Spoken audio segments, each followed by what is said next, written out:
D'abord, merci de m'inviter à cette première, puisque vous instaurez ce travail à travers la net, en collaboration avec une revue qui est extrêmement sérieuse, un journal plutôt, qui est l'enquête.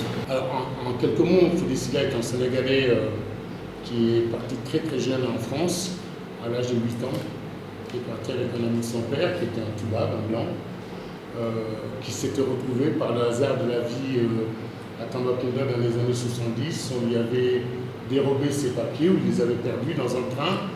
Et quand il est arrivé à la gare de Tambacounda, il a été accueilli par un policier, Boubacar Silla, qui l'a accueilli chez lui.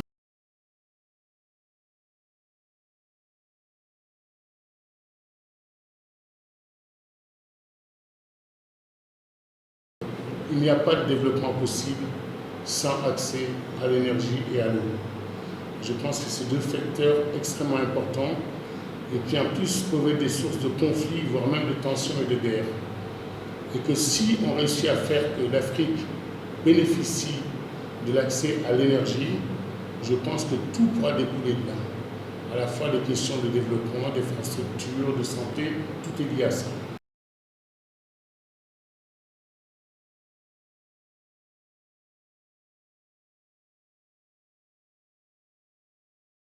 Il faut se dire qu'aujourd'hui, il existe dans ces débats qu'il y a sur le réchauffement climatique un principe qui est clair, qui doit être appliqué, mais on en reparlera peut-être tout à l'heure, c'est que d'après moi, les pays qui sont industrialisés et donc qui sont considérés comme des pays riches l'ont fait parce qu'ils ont développé des industries, parce qu'ils ont consommé énormément d'énergie au détriment de ceux qui sont pauvres et qui n'ont pas utilisé cette énergie. Donc il faut que dans les discussions, la question de l'électrification du continent africain intervienne aussi comme une forme de compensation aujourd'hui. D'abord parce que, comme on n'est pas électrifié, on peut faire des énergies renouvelables. Nous, on peut faire du solaire, on peut faire la biomasse, on peut faire de l'hydroélectricité. Et je pense que la COP 21, pour vous dire mon sentiment, la conférence sur le climat de Paris peut être sauvée si cette question de l'accès à l'énergie que propose Jean-Luc Borloo est mise en avant et si c'est là-dessus, on peut ressortir avec une proposition forte qui nécessite des moyens financiers, mais la situation, à la fois le débat politique général et à la fois l'Afrique en a besoin, et je vois que de plus en plus d'acteurs sont engagés.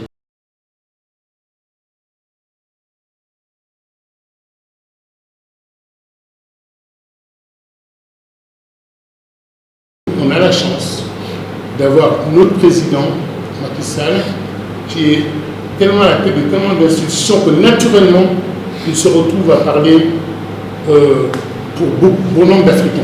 Il y a aussi la francophonie. Et aussi la francophonie, absolument. Et dans ce qui il va parler au nom de tous ces gens-là qui seront derrière lui. Ça a démarré par la déclaration qu'il a faite à la CEDEAO l'autre jour sur l'accès à l'énergie. Il a repris la proposition Borloo dans la fin de l'Axe central. Il y a une deuxième chose que le président a soulevée, qui me paraît très importante dans le débat mondial actuel, qui est la question des réfugiés climatiques.